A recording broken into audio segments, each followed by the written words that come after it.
പാലക്കാട് ജില്ലയിൽ നമ്മളിപ്പോ ഈ പറഞ്ഞ ഓരോന്നോരോന്നായിട്ട് എടുത്ത് ചോദിച്ചില്ലെങ്കിൽ ഈ പറയുന്ന ഏതെല്ലാം കാര്യങ്ങൾ പെൻഡിങ്ങിൽ ഉണ്ടായിട്ടുണ്ടോ അതിലെല്ലാം ഇടപെടുക, ഈ ഒരു മന്ത്രിസഭയെ അത് അറിയിക്കുക. ചില കാര്യങ്ങളൊക്കെ ഗവൺമെന്റിന്റെ പോളിസീസുമായി ബന്ധപ്പെട്ടുള്ള പോളിസി ചേഞ്ച് ആവശ്യമുള്ള കാര്യങ്ങളാണ്. അപ്പൊ അതെല്ലാം ഗവൺമെന്റിനെ അറിയിക്കുക, അതിനുവേണ്ട എങ്ങനെയാണ് അത് സമാഹരിച്ച് ചെയ്യുക. ഇപ്പം മറ്റ് അല്ലാതെയും ഞാൻ അന്നൊരിക്കൽ പറഞ്ഞതുപോലെ തന്നെ വ്യക്തിപരമായ ബന്ധങ്ങൾ ഉപയോഗിച്ചുകൊണ്ട് പരമാവധി ഇപ്പം ഒരു സ്റ്റാർട്ടപ്പുമായി ബന്ധപ്പെട്ട് ഇവിടെയുള്ള ആളുകളെ സംഘടിപ്പിച്ചുകൊണ്ട് ഒരു എക്സിബിഷൻ നടത്തുകയോ അതിനെ കുറച്ച് ഇൻവെസ്റ്റേഴ്സിനെ കൊണ്ടുവരികയോ പലരും പലതരത്തിൽപ്പെട്ട ഐഡിയകൾ ചെറുപ്പക്കാരായിട്ടുള്ള ആളുകൾ പറയുകയുണ്ടായിരുന്നു. അപ്പം ഒരു സ്റ്റാർട്ടപ്പിന് വലിയ പ്രാധാന്യം കൊടുത്തുകൊണ്ട് ആളുകൾക്ക് സ്വയം ഇവിടുത്തെ കുട്ടികൾക്ക് എങ്ങനെയാണ് അവരവരുടെ ഒരു കരിയർ ബിൽഡ് ചെയ്യാൻ പറ്റുന്നത് എന്നുള്ളത് നോക്കിയിട്ട് അതിനുള്ള ഇൻവെസ്റ്റേഴ്സിനെ പരമാവധി നമ്മുടെ വ്യക്തിബന്ധങ്ങൾ ഉപയോഗിച്ചും അല്ലാതെയും ഇവിടെ കൊണ്ടുവന്നുകൊണ്ട് ഒരു എക്സിബിഷൻ സംഘടിപ്പിച്ചിട്ടോ അല്ലെങ്കിൽ ഒരു സെമിനാറായിട്ട് സംഘടിപ്പിച്ചിട്ടോ അത് നടത്തിയെടുക്കുക എന്ന് പറയുന്ന ഒരു ആഗ്രഹം വലിയ കാര്യമായിട്ട് ഉണ്ട്. ഇനി ഇത്തവണ നമുക്ക് വയോജനങ്ങൾക്ക് വേണ്ടി ഒരു വകുപ്പ് തന്നെ ഉണ്ടെന്ന് പറഞ്ഞു. അതുമായി ബന്ധപ്പെട്ടിട്ട് ഇവിടെ നമുക്ക് എങ്ങനെ എന്ത് ചെയ്യാൻ പറ്റും എന്നുള്ളതിനെ ആലോചിക്കുന്നുണ്ട്. പലതരത്തിൽ ഇപ്പം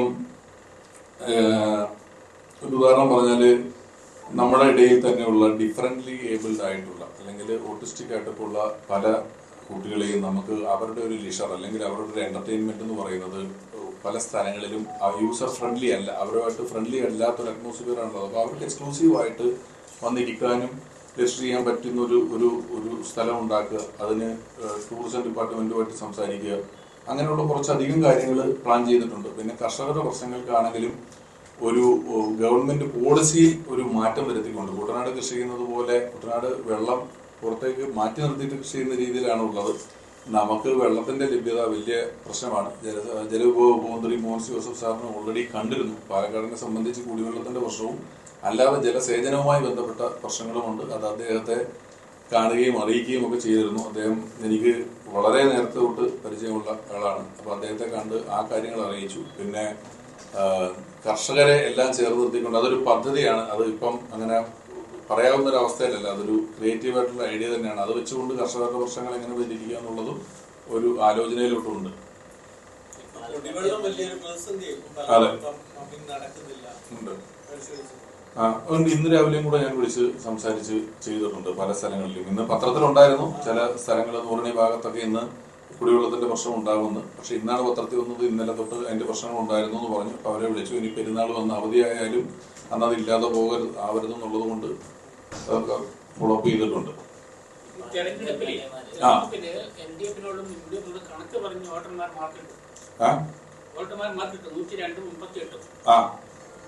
മുൻഗാമികളായ എംഎൽഎമാർക്ക് എത്ര മാർക്ക് കൊടുക്കും വികസന കാര്യത്തിൽ?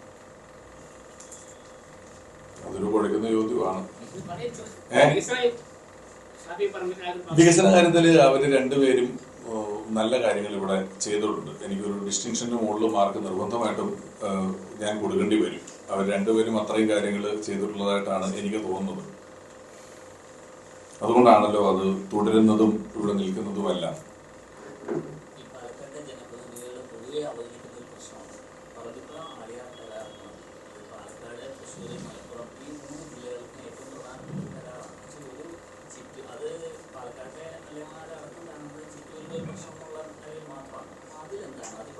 ഓരോ 30 വർഷം കൂടുമ്പോഴും അത് പുതുക്കണം, കരാർ പുതുക്കണം എന്നുള്ള വ്യവസ്ഥയായിരുന്നു. പക്ഷേ 1958 മുതലുള്ള മുൻകാല പ്രാബല്യത്തോടെ പുതുക്കാം. പക്ഷെ ഇതുവരെ കേരളം അത് പുതുക്കാനൊന്നും മുൻകൈ എടുത്തിട്ടില്ല. ഞാൻ നേരത്തെ പറഞ്ഞത് ഗവൺമെന്റ് പോളിസിയുമായിട്ട് ബന്ധപ്പെട്ടിട്ടുള്ള കാര്യമാണല്ലോ. ഭരണതലത്തിൽ എടുക്കേണ്ടുന്ന ഒരു പോളിസി ചേഞ്ച് ആവശ്യമുള്ള ഒരു കാര്യമാണ്. അത്തരത്തിലുള്ള കാര്യങ്ങളാണ് ഞാൻ ഏറ്റവും ആദ്യം പറഞ്ഞതുപോലെ ഇപ്പൊ നമ്മൾ ചോദിക്കുന്ന എല്ലാ കാര്യങ്ങളിലും മാധ്യമങ്ങൾ ഉൾപ്പെടെ നിങ്ങളുടെ ശ്രദ്ധയിൽ ഒരുപക്ഷെ എന്നേക്കാൾ കൂടുതൽ ഇവിടെ ഏറ്റവും കൂടുതൽ പ്രദേശങ്ങളിൽ ഇപ്പോൾ നമ്മൾ ഈ മിണ്ടുന്ന സാഹചര്യത്തിൽ കൂടുതൽ അറിയുന്നതും ചെയ്തിട്ടുള്ളതും പോയിട്ടുള്ളതും ആൾക്കാരോട് സംവേദിച്ചിട്ടുള്ളതും ഒക്കെ നിങ്ങളാണെന്നിരിക്കെ നമ്മൾ ഒന്നിച്ച് മുന്നിലേക്ക് പോവുക, അല്ലെങ്കിൽ എനിക്ക് ഇത്തരത്തിലുള്ള കാര്യങ്ങൾ നേരത്തെ പറഞ്ഞതുപോലെ തിരുത്തിയും പറഞ്ഞു തന്നും മുന്നിലേക്ക് പോവുക എന്ന് പറഞ്ഞത് അതുകൊണ്ടാണ്. ഇത്തരത്തിലുള്ള എല്ലാ വിഷയങ്ങളും നമുക്ക് അഡ്രസ് ചെയ്യാം, എല്ലാ വിഷയങ്ങളും നിയമസഭയിൽ എത്തിക്കാം, എല്ലാ മന്ത്രിമാരോടും അതാത് വകുപ്പുകളോടും നമുക്ക് ആവശ്യങ്ങൾ അറിയിക്കാം. അപ്പോൾ പാലക്കാടിന്റെ എല്ലാ തരത്തിലും ആരോഗ്യത്തിനും വിദ്യാഭ്യാസത്തിനും വലിയ പ്രാധാന്യം കൊടുത്തുകൊണ്ട് ചെറുപ്പക്കാരുടെ തൊഴിൽ അല്ലെങ്കിൽ സ്വയം തൊഴിൽ എന്ന് പറയുന്ന ഒരു കാര്യത്തിന് പ്രാധാന്യം കൊടുത്തുകൊണ്ട് എല്ലാ മേഖലയിലും സമഗ്രമായിട്ടുമുള്ള ഒരു വികസനത്തിന് തന്നെയാണ് നമ്മളിപ്പോൾ ശ്രമിക്കുന്നത്. അതിനുവേണ്ടിയായിരിക്കും നമ്മൾ നിലനിൽക്കുന്നത്.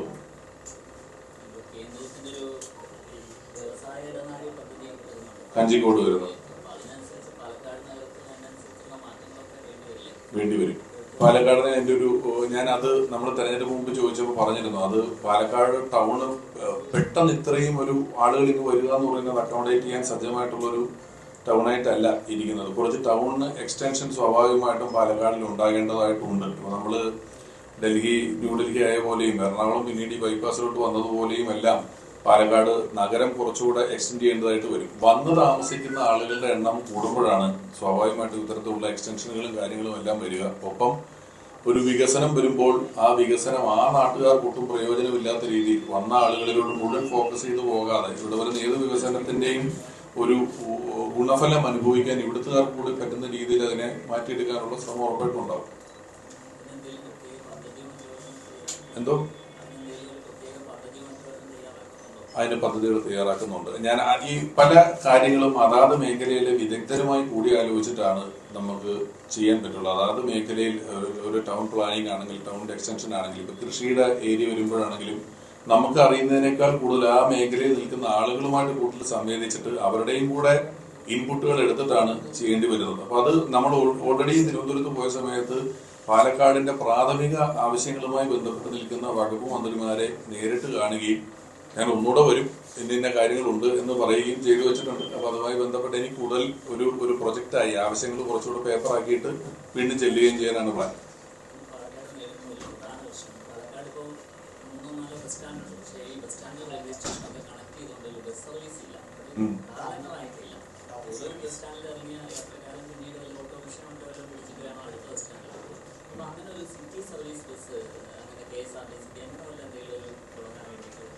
ആലോചിക്കാം ഉറപ്പായിട്ടും. കാരണം മറ്റ് ജില്ലകളിൽ തൃശ്ശൂർ, കോഴിക്കോട്, കൊച്ചിയിലെല്ലാം അങ്ങനെ കണക്ടിവിറ്റി ബസ്സുകളില്ല. പക്ഷേ പാലക്കാട് മാത്രമാണ് അങ്ങനെ ഒരു പ്രശ്നമുള്ളത്. കാരണം ഒലവക്കോട് സ്റ്റേഷൻ 5-8 കിലോമീറ്റർ അപ്പുറമാണ്. അപ്പൊ അങ്ങനെ ഒരു കണക്ടിവിറ്റി ഇവിടെ നിന്ന് നേരെ അങ്ങോട്ടുള്ള ബസ് സർവീസ് അല്ലേ? നമ്മുടെ യാത്ര ചെയ്യേണ്ട ഹബ്ബുകൾ തമ്മിൽ ഏകോപിപ്പിക്കുന്ന ഒരു ബസ് സർവീസ് എന്നുള്ളതല്ലേ? റെയിൽവേ സ്റ്റേഷൻ, ടൗൺ സ്റ്റാൻഡ് അത് പരിഗണിക്കുകയും ചെയ്യുകയും ചെയ്യാം. നമുക്ക് പോട്ടെ സർക്കുലർ സർവീസ് എന്നുള്ള രീതിയിൽ നമുക്ക് ഗതാഗത വകുപ്പ് മന്ത്രിയായിട്ട് സംസാരിക്കാമെന്നുള്ളൂ. ഗവൺമെന്റിനെ ഉൾപ്പെടെ ഞാൻ കണ്ടിരുന്നു, അദ്ദേഹത്തിനോട് കാര്യങ്ങൾ സംസാരിച്ചിരുന്നു. പലതരത്തിലുള്ള ആവശ്യങ്ങൾ ഇവിടെ എങ്ങനെ നമുക്ക് ഓപ്പറേറ്റ് ചെയ്യാൻ പറ്റും എന്നുള്ളത് സംസാരിച്ചിട്ടുണ്ട് എല്ലാം. ഇപ്പം നമുക്ക് പെട്ടെന്നൊരു ഇതിനൊരു അർഹമായ സമയമുണ്ട്.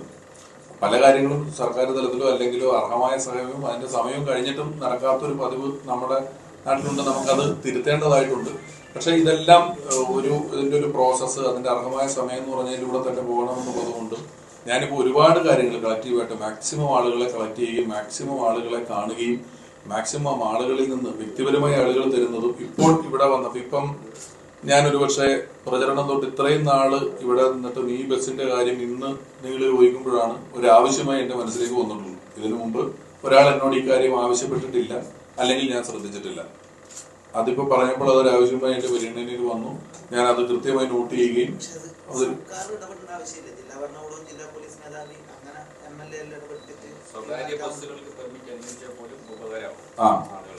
നമുക്ക് ചെയ്യാന്നേ. അതായത് ഇതൊക്കെ നമ്മൾ പറയുന്ന ഒരു വലിയ എഫേർട്ട് ആവശ്യമില്ലാണ്ട് ചെയ്യാൻ പറ്റുന്ന കാര്യങ്ങളാണ്. അത് നമ്മൾ ഇമ്മീഡിയറ്റ് എഫക്ട് നമുക്ക് ആവശ്യപ്പെടുകയും കാര്യങ്ങൾ ചോദിക്കുകയും ചെയ്യുകയും ചെയ്യാലോ. നമ്മളൊരു വലിയ പദ്ധതി, ഇപ്പം വലിയൊരു ഇൻഫ്രാസ്ട്രക്ചർ ആവശ്യമായ ഒരു പദ്ധതി ഒന്നും വരുന്ന പോലുള്ളൊരു കാര്യമല്ല. ഇപ്പൊ സ്വകാര്യ ബസ്സിന് പെർമിറ്റ് മേടിച്ചു കൊടുക്കുക, അല്ലെങ്കിൽ ഒരു ട്രാൻസ്പോർട്ട് അനുവദിച്ചു തരിക എന്നൊക്കെ പറയുന്നത് നമുക്ക് പറയാവുന്നതും മേടിക്കാവുന്നതുമായ കാര്യങ്ങളാണ്.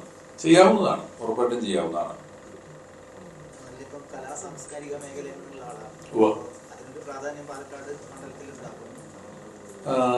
ഉണ്ട്. ഞാൻ പാലക്കാട് ശരിക്കും കലാപരമായിട്ട് വളരെ ഔന്നത്യമുള്ള അല്ലെങ്കിൽ അതിനുള്ള സ്പേസ് ഉള്ള ഒരു സ്ഥലമാണ്. നല്ല കൊട്ടമൈതാനം പോലുള്ള സ്ഥലങ്ങളും അല്ലാതെയും ഒക്കെ ഉണ്ട്. പലപ്പോഴും ഈ എറണാകുളം, തിരുവനന്തപുരം അല്ലെങ്കിൽ കോഴിക്കോട് എന്ന് പറഞ്ഞിട്ടാണ് പലതരത്തിലുള്ള അത്തരത്തിലുള്ള സാംസ്കാരിക സമ്മേളനങ്ങൾ കൂടുതലായി നടന്നു വരുന്നത്. നടന്നിട്ടില്ല എന്നുള്ളതല്ല, അതിന് കൂടുതലായിട്ടും തൃശ്ശൂർ നമ്മുടെ സാംസ്കാരിക തലസ്ഥാനമാണ്. ലിറ്ററേച്ചർ ഫെസ്റ്റ് ഉൾപ്പെടെയുള്ള കാര്യങ്ങൾ ഞാൻ പറഞ്ഞത് നടത്തുന്നത് പലപ്പോഴും അവിടെയാണ്. അപ്പൊ അതിനെ പാലക്കാടേക്ക് കൊണ്ടുവരണം. അതുപോലെ ഓൾറെഡി അപ്ലൈ ചെയ്തിട്ടിട്ട് നമ്മൾ ഏതാണ്ട് ഒരു പാതിവഴിയിൽ നിൽക്കുന്നത് ഞാൻ സംസാരിച്ചു വെച്ചിട്ടുള്ള നമുക്ക് റേഡിയോ ഇല്ല ഇവിടെ. സത്യത്തില് ഞാൻ നോക്കുമ്പം റേഡിയോ കേൾക്കാൻ പറ്റിയ ഇഷ്ടംപോലെ ആൾക്കാരുള്ളൊരു ജില്ലയാണ് പാലക്കാട്. ഒരുപാട് സ്മാർട്ട് ഫോണൊക്കെ ചിലപ്പോൾ നമ്മൾ ഇത്തിരി ഗ്രാമത്തിൽ പോയാൽ അതിനേക്കാളും കൂടുതൽ സാധാരണക്കാരായ ആളുകൾ ഇഷ്ടം പോലെ ഉണ്ട്. അപ്പൊ ഞാൻ റേഡിയോ എൻ്റെ രൂപത്തിനൊരു 8 മാസത്തിനകം ഇവിടെ 2 റേഡിയോ സ്റ്റേഷനുകൾ വരത്തക്ക രീതിയിൽ അതിനുള്ള നടപടികൾ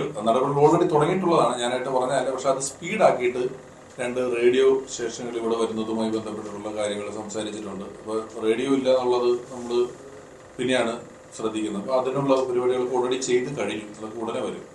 നമ്മുടെ SP ബാലസുബ്രഹ്മണ്യ സ്മാരകം പ്രതിമ വെച്ചിട്ടുണ്ടായിരുന്നു. അതിനകത്ത് നല്ല തിയേറ്ററുകളുണ്ട്, ഒന്ന് പോയി കാണണം. ആ. എന്തൊക്കെ സൗകര്യങ്ങൾ കലാകാരന്മാർക്ക് പോയി ആ. കണ്ടാൽ താങ്കൾക്ക് SP മനസ്സിലാവും. ഞാൻ SP അതിപ്പോ ബർത്ത്ഡേ വരുന്നുണ്ട് അദ്ദേഹത്തിന്റെ.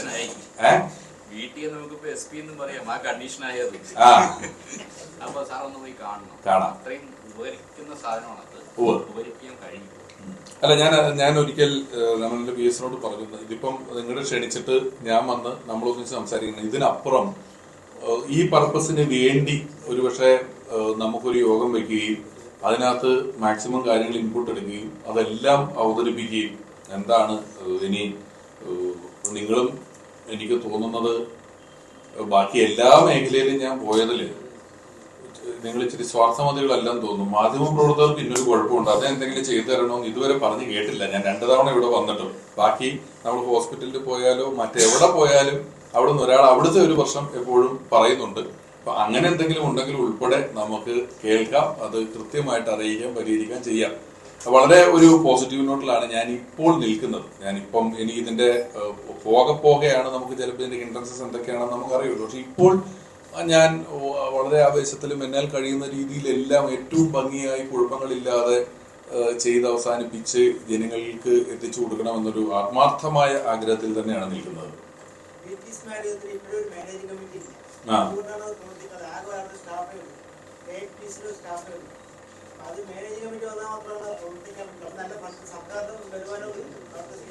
ഉണ്ട്. അത് നമ്മുടെ ഇപ്പം നമ്മൾ ഇത് കഴിഞ്ഞാൽ നമ്മുടെ അക്കാഡമികളിലൊക്കെ ഉള്ള പോസ്റ്റിങ്ങുകളൊക്കെ കഴിയുമ്പം അതുമായി ബന്ധപ്പെട്ട് നമുക്ക് സംസാരിക്കുകയും ചെയ്യുകയും ചെയ്യാവുന്നതാണ്.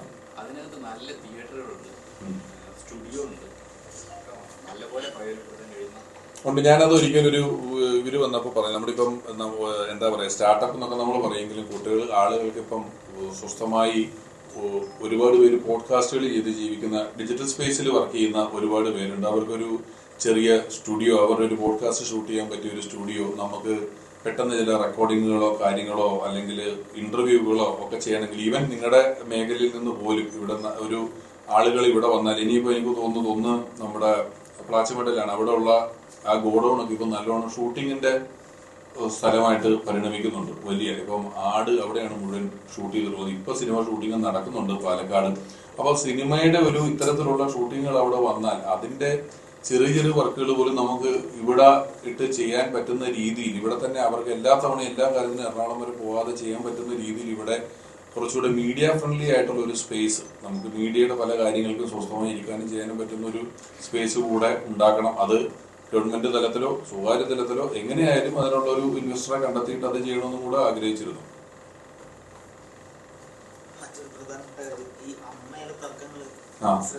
ശ്രദ്ധിച്ചിരുന്നു. വലിയ രീതിയിൽ ഭാരവാഹികൾ തമ്മിലടിക്കുന്ന ഒരു കാഴ്ചയാണ് ഇപ്പോൾ കാണാൻ വേണ്ടി സാധിക്കും. ഓ, അമ്മയെ സംബന്ധിച്ചിടത്തോളം നിങ്ങൾ എത്ര പേര് ഓർക്കുന്നുണ്ട് എന്ന് എനിക്കറിയില്ല. ഞാൻ വിജയിച്ച തെരഞ്ഞെടുപ്പിൽ ഞാൻ സംവരണത്തിന്റെ ആവശ്യകതയിലേക്ക്, കാരണം വിജയിക്കാതിരുന്നത് കൊണ്ട് വിജയിച്ചൊരു സ്ത്രീയെ എത്തിക്കുന്നതിന് വേണ്ടി ഞാൻ മാറിക്കൊടുത്ത സീറ്റിലേക്കാണെന്ന് തോന്നുന്നു അൻസിബ അവിടെ പോസ്റ്റ് ചെയ്യപ്പെടുന്നത്.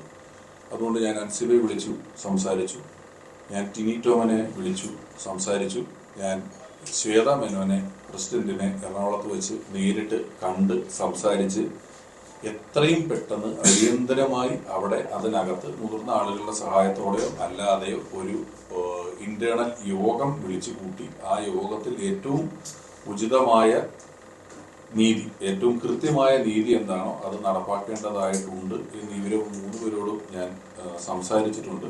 അല്പം മുമ്പ് കൂടി ഇതിന് ചിലരെ ഞാൻ വിളിക്കുകയും സംസാരിക്കുകയും ഒക്കെ ചെയ്തിട്ടുണ്ട്. അപ്പം ഇതെല്ലാം ഈ നീതി എന്ന് പറയുന്ന വാക്ക് ഒരു അന്വേഷണത്തിലൂടെ അല്ലെങ്കിൽ അത് എവിടെയാണ് ഇത് ഇരിക്കുന്നതെന്ന് പഠനം നടത്തിയ ശേഷമേ പറ്റുള്ളൂ. ഇപ്പോൾ ആരോപണം, പ്രത്യാരോപണം ഇതെല്ലാം അതിനകത്ത് വ്യക്തമായിട്ട് കാണുന്നുണ്ട്.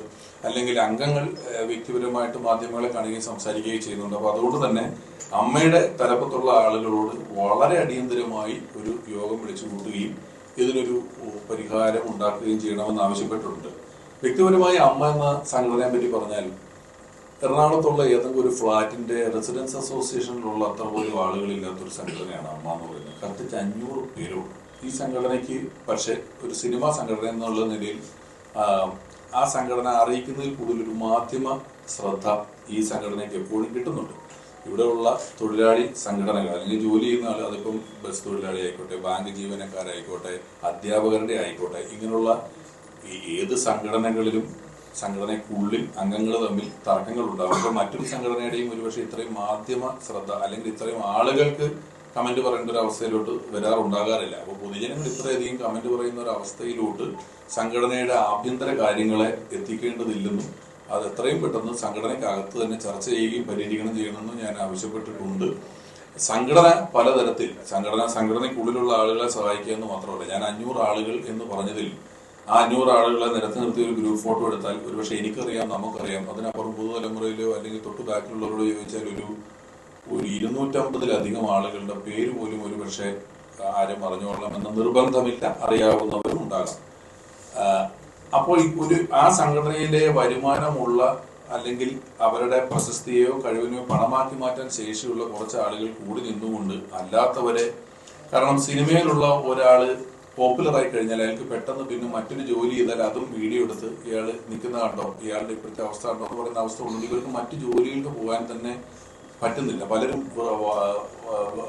വാർദ്ധക്യത്തിലെത്തി നിൽക്കുകയാണ്. ഇവരുടെ നിത്യവൃത്തിക്ക് ആവശ്യമായ പണം സമാഹരിച്ചു കൊടുക്കുകയും ഒപ്പം എൻ്റെ അറിവ് ഒരു വെള്ളപ്പൊക്കം വന്നപ്പം ഏതാണ്ട് ഒരു ഷോ ചെയ്യുകയും 5 കോടി രൂപയോളം മുഖ്യമന്ത്രിയുടെ ദുരിതാശ്വാസ നിധിയിലോട്ട് കൊടുക്കുകയും ചെയ്തു. വ്യക്തിപരമായി സംഘടന ആദ്യം 10 പിന്നെ 40 കൊടുക്കുകയും ചെയ്തു. ഇതിലുള്ള അംഗങ്ങൾ 25, 50, 30 ലക്ഷങ്ങളൊക്കെ വെച്ചുകൊടുത്ത് എൻ്റെ ഒരു 7-9 കോടി രൂപയെങ്കിലും ഒരു വെള്ളപ്പൊക്കം വന്നപ്പോഴും കോവിഡ് വന്നപ്പോൾ മൊബൈൽ ഫോണുകൾ കുട്ടികൾക്ക് കൊടുക്കുന്നതിലാണെങ്കിലും ക്യാമ്പുകൾ സംഘടിപ്പിക്കുന്നതിലാണെങ്കിലും എല്ലാ കാര്യത്തിലും പറ്റാവുന്ന രീതിയിൽ അത്ര ലൗഡറല്ലാതെ സമൂഹത്തിൽ ഇടപെടുകയും ആഭ്യന്തരമായി അതിനകത്തുള്ളിലുള്ള ആളുകളെ സഹായിക്കുകയും ചെയ്യുന്ന ഒരു ചാരിറ്റബിൾ വെൽഫെയർ സംഘടന എന്നുള്ള രീതിയിലുള്ള സംഘടനയാണ്.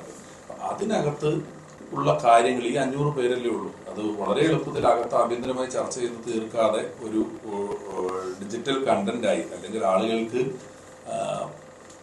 പറഞ്ഞ് ചിരിക്കാവുന്ന ഒരവസ്ഥ എന്നുള്ള വാക്ക് തന്നെയാണ് ഞാൻ ഉപയോഗിക്കുന്നത്. പറഞ്ഞ് ചിരിക്കാവുന്ന ഒരു അവസ്ഥയിലേക്ക് എത്തിക്കേണ്ടതില്ല, അത് പരിഹരിക്കേണ്ടതുണ്ടെന്ന് എല്ലാവരോടും സംസാരിച്ചിട്ടുണ്ട്. നിലവിൽ ഞാൻ വിളിച്ച് സംസാരിച്ചു ഇവരോട് എല്ലാവരോടും. ഞാൻ അവരോട് സംസാരിച്ച മാറ്റർ ഞാൻ പറഞ്ഞ ഈ കാര്യം പറഞ്ഞില്ല, അതൊരു പൊതുസ്ഥലത്ത് അല്ലെങ്കിൽ പൊതുവായിട്ട് മാധ്യമങ്ങളിൽ പറയുന്നില്ല എന്നാണ് തീരുമാനിച്ചിരിക്കുന്നത്. ഇവരുടെ അഭിമുഖം കേൾക്കുമ്പോഴേ വ്യക്തിപരമായ ഒരു വിഴുപ്പലക്കലാണ്. ആ സ്ഥാനത്തിരിക്കുന്നതിന്റെ ഒരു മെച്യൂരിറ്റി അവർ കാണില്ല. നിങ്ങളടക്കവും മാറിക്കൊടുത്തത് കുറച്ചുകൂടെ പ്രതീക്ഷയോട് കൂടിയാണ്, കുറച്ചുകൂടെ സീരിയസ് മെച്യൂരിറ്റി ഉള്ള വരണം എന്നൊരു തോന്നലില്ലേ നിങ്ങൾ അംഗങ്ങൾക്ക്? നമുക്കൊരു മെച്യൂരിറ്റി മെഷീൻ ഇല്ലല്ലോ. നമ്മളെ ഏൽപ്പിക്കുകയാണ്. നമ്മളൊരു സാഹചര്യത്തിൽ എല്ലാവരും കൂടെ എന്ന് പറയുന്നു ഇത്തരത്തിലൊരു മാറ്റം അനിവാര്യമാണെന്ന് പറഞ്ഞു നമ്മൾ അനിവാര്യമായ മാറ്റം അവിടെ വരുത്തുകയാണ്. ഇതിന്റെ സംഘാടനം എന്ന് പറയുന്നതിനകത്തൊരു വലിയ ഏരിയ കിടക്കുന്നുണ്ട്. അത് അത്ര എളുപ്പമല്ല. ഞാൻ 500 പേരെ ഉള്ളൂ എന്ന് പറഞ്ഞാലും വലിയ തിരക്കുകളിൽ പല സ്ഥലങ്ങളിൽ വളരെയധികം പോപ്പുലറായ വളരെ സോഷ്യൽ ഇൻഫ്ലുവൻസ് ഉള്ള ആളുകളുള്ള ഒരു സംഘടനയാണ്. ഇതിന്റെ ഒരു വിഭാഗം അവരെ ഉൾപ്പെടുത്തിക്കൊണ്ട് ചേർത്ത് കൊട്ടിക്കൊണ്ട് പോവുക. പിന്നെ ഈ പറഞ്ഞതുപോലെയുള്ള ആഭ്യന്തരമായ കലഹങ്ങൾ പൊതുസ്ഥലങ്ങൾ അല്ലെങ്കിൽ പൊതുമാധ്യമങ്ങളിൽ പറയുന്നത് കൊണ്ടാണ് ഇത്രയും ഇതാണ്. ഞാൻ അതാ പറഞ്ഞു, മറ്റേതെങ്കിലും ഒരു തൊഴിലാളി സംഘടനയിൽ ഉണ്ടാകുന്ന ഇത്തരത്തിലുള്ള ഒരു ചർച്ച ചിലപ്പോൾ ഇത്രയും വാർത്താ പ്രാധാന്യത്തോടെ നമ്മൾ എടുക്കില്ല. അങ്ങനെ എടുക്കുന്നുണ്ട്. മമ്മൂട്ടിയോട് വലിയ അടുത്തത് ഇവരെയൊക്കെ ഒന്ന് ഉൾപ്പെടുത്തിക്കൂടെ? അങ്ങനെ എന്തെങ്കിലും ശ്രമങ്ങളും ചർച്ചകൾ നടത്തി? ഇവരെല്ലാം ഉൾപ്പെട്ടപ്പോഴായിരുന്നല്ലോ ഇത് താരങ്ങളുടെ കയ്യിലിരിക്കണേ, ഇത് ചെയ്ത് കൊടുക്കണമെന്ന് ആവശ്യം വന്നത്. ഇവരെല്ലാം തലപ്പത്തുണ്ടായിരുന്നവരായിരുന്നല്ലോ. അപ്പൊ ഇത് കുറച്ചുകൂടെ ഇതിൽ നിന്ന് ഇതിന്റെ ഭരണസമിതിയിൽ താരങ്ങൾ ആവശ്യമില്ല, അവർ മാറേണ്ടതുണ്ട് എന്ന പൊതു അഭിപ്രായം വന്നിട്ടാണല്ലോ ഇവരെല്ലാവരെയും മാറ്റി നിർത്തിയത്.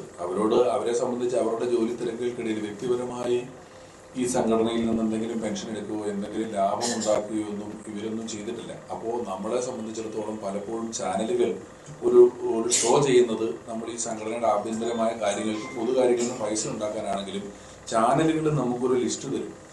അതാത് കാലത്തെ ഹോട്ട് കേക്സിനെയും കുറച്ച് താരങ്ങളെയും വെച്ചിട്ടായിരിക്കും ഇവർ ലിസ്റ്റ് തരിക. അപ്പോൾ സംഘടനയിലുള്ള ആളുകൾക്ക് വേണ്ടി സഹായിക്കാനാണെങ്കിൽ പോലും അവരെ കലാകാരന്മാർ എന്നുള്ള നിലയിൽ ഈ സംഘടനയിലെ ഷോയിൽ ഉൾപ്പെടുത്താൻ പറ്റാത്ത സാഹചര്യം വരും. ആ സാഹചര്യം മാറ്റുന്നതിന് വേണ്ടിയിട്ടാണ് നമ്മൾ തമ്മിലുള്ള കുടുംബസംഘം എന്നുള്ള രീതിയിലുള്ള ചില കാര്യങ്ങൾ ഇവിടെ നമുക്ക് വന്നിട്ടുള്ളത്.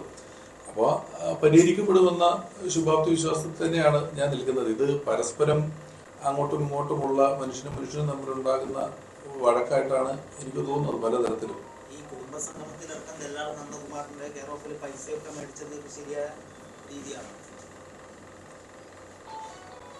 അതിന്റെ ശരിതെറ്റുകൾ എന്ന് പറയുന്നത് ഒരു ക്ഷേത്രമായിട്ടാണല്ലോ വരുന്നത്, ഒരു വ്യക്തിയായിട്ടാണല്ലോ അന്ന് വന്നിരിക്കുന്നത്. ക്ഷേത്രങ്ങളുടെ നോട്ടീസുകളിൽ സ്ഥാപനങ്ങളിൽ കൊടുക്കാറുണ്ട്, തിരിച്ചു കൊടുക്കാറുണ്ട്. ആ സാഹചര്യത്തിൽ നമ്മൾ പലപ്പോഴും മാധ്യമങ്ങളാണ് നമ്മുടെ ഷോകൾ ഏറ്റെടുത്തുകൊണ്ടിരുന്നതും നമ്മൾ ചെയ്തുകൊണ്ടിരുന്നതും എല്ലാം മാധ്യമങ്ങളാണ് ചെയ്തുകൊണ്ടിരുന്നത്. പക്ഷെ അമ്പലങ്ങളിലൊക്കെ പരിപാടികൾ, പലതരത്തിലുള്ള കലാപരിപാടികൾ, എല്ലാ ആരാധനകളിലൊക്കെ നടത്തുന്നുണ്ടാവും. അങ്ങനെയായിരിക്കും കമ്മിറ്റി അത്തരത്തിലൊരു തീരുമാനത്തിൽ എത്തിയിട്ടുണ്ടാവുക. ഞാൻ ആ പരിപാടിയിൽ പങ്കെടുത്തിട്ടില്ല. ഞാൻ അന്നേ ദിവസം കുടുംബസംഗമം നടക്കുന്ന ദിവസം അവിടെ ഉണ്ടായിരുന്നില്ല.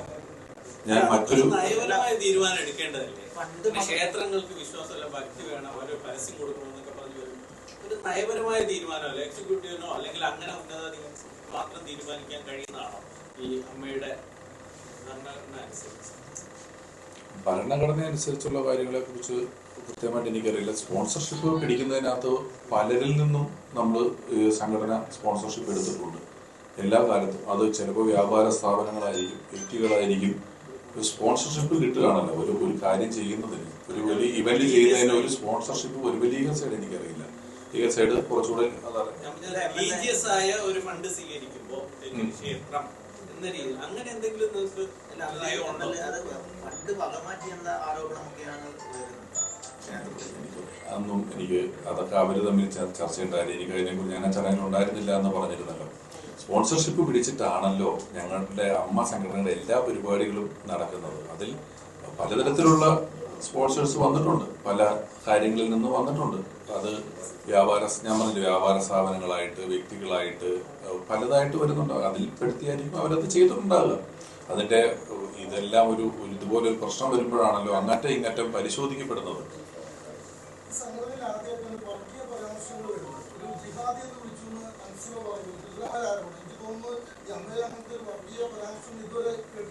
ഇല്ല,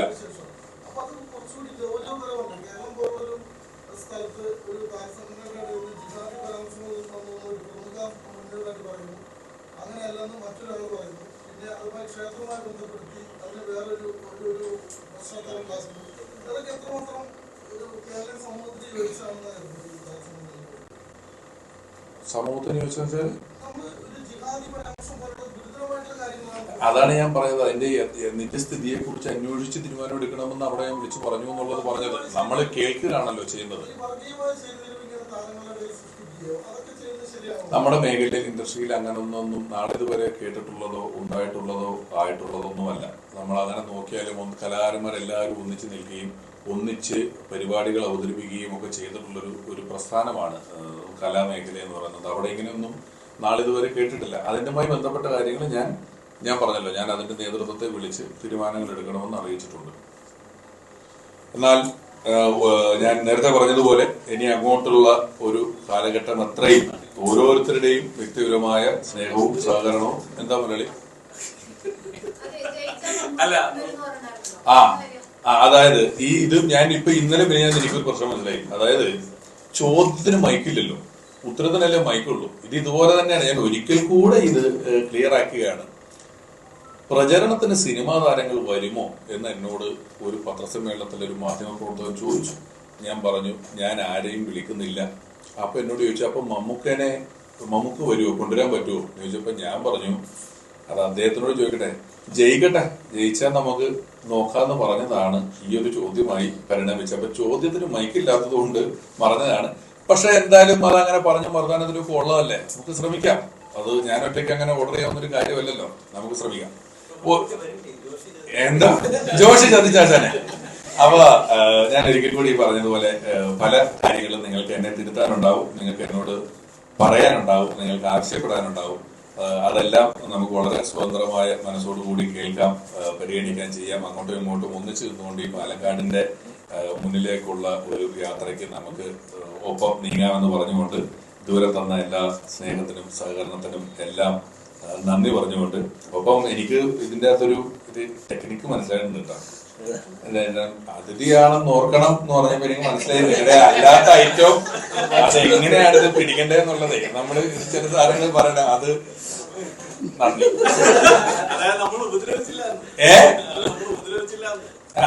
കുഴപ്പമില്ല, അതെല്ലാം ജോലിയുടെ ഭാഗമാണ്.